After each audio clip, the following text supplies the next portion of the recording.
सभी बड़ों को नमस्कार। आज एक नई कथा सुनाने जा रहा हूँ, श्री कृष्ण जी और कुम्हार की रोचक पौराणिक कथा। यह कहानी भगवान श्री कृष्ण के बाल्यकाल के समय की है। बचपन में श्री कृष्ण बड़े ही शरारती थे। आए दिन भगवान श्री कृष्ण के नए नए उलाहने रोज यशोदा मैया के पास आते रहते थे। इन्हीं उलाहनों से तंग आकर एक दिन यशोदा मैया छड़ी लेकर कृष्ण भगवान के पीछे दौड़ने लगी। यशोदा मैया को भगाते भगाते गोविंदा एक कुम्हार के घर में घुस गए। उस वक्त कुम्हार अपने काम में व्यस्त था, पर जब कुम्हार की दृष्टि भगवान कृष्ण पर पड़ी तब कुम्हार बड़ा ही प्रसन्न हो गया। भगवान कृष्ण बोले, कुम्हार जी मेरी मैया बहुत क्रोधित है और छड़ी लेकर मुझे ढूंढ रही है। कुछ समय के लिए आप मुझे मेरी मैया से छुपा लीजिए। कुम्हार भगवान श्री कृष्ण के अवतार स्वरूप से ज्ञात था। उसने तुरंत कृष्ण जी को एक बड़े से मिट्टी के घड़े के नीचे छुपा दिया। कुछ समय पश्चात जब यशोदा मैया ने वहां आकर कुम्हार से पूछा, क्यों रे कुम्हार, क्या तूने मेरे कान्हा को कहीं देखा है? तो कुम्हार ने जवाब दिया, नहीं मैया, मैंने कहीं नहीं देखा।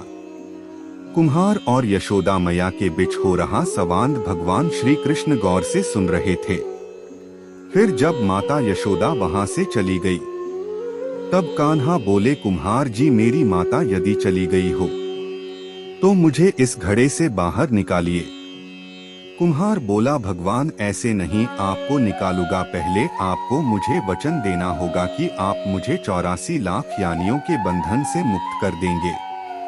कुम्हार की बात सुनकर कान्हा जी मुस्कुराए और बोले, ठीक कुम्हार, मैं वचन देता हूँ कि मैं तुम्हें 84 लाख यानियों के बंधन से मुक्ति दे दूंगा।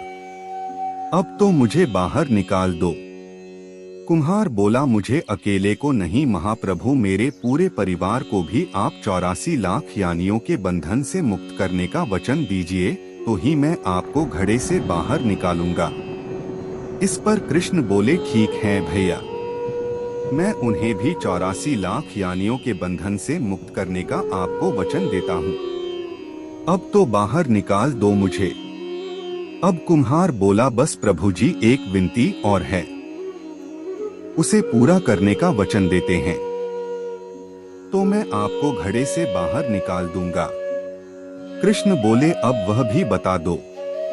कुम्हार ने कहा, हे प्रभु जी, जिस घड़े के नीचे आप छुपे हैं उस घड़े को बनाने के लिए लाई गई मिट्टी को मैंने अपने बैलों पर लाद कर लाई है। आप मेरे उन बैलों को भी 84 लाख यानियों के बंधन से मुक्त करने का वचन दीजिए। कृष्ण भगवान ने कुम्हार का प्राणी प्रेम देखकर उन बैलों को भी मोक्ष देने का वचन दिया। कान्हा बोले, लो कुम्हार, तुम्हारी सभी इच्छाएं पूरी हो गई है। अब तो इस घड़े से मुझे बाहर निकल लो।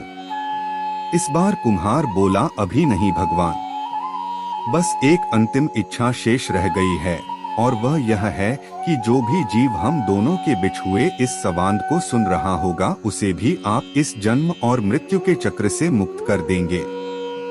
बस यह वचन भी दे दीजिए, तभी मैं आपको इस घड़े से बाहर निकालूंगा। कुम्हार की सच्ची प्रेम भावना देखकर कृष्ण भगवान अति प्रसन्न हुए और उन्होंने कुम्हार को तथास्तु कह दिया। फिर जाकर कुम्हार ने बाल कृष्ण को घड़े से बाहर निकाला। उनको साष्टांग प्रणाम करके उनके चरण धोए और वह चरण अमृत प्राशन करके अपने पूरे घर में उसका छिड़काव किया। अंत में कुम्हार प्रभु कृष्ण के गले लगकर इतना रोया कि उनमें ही विलीन हो गया। दोस्तों, इस वीडियो में बस इतना ही। मिलते हैं अगले वीडियो में। अपना ख्याल रखिएगा। मेरे चैनल को सब्सक्राइब करें और लाइक करें ताकि मैं आप सबके लिए ऐसे ही वीडियो बनाता रहूं। जय श्री कृष्णा।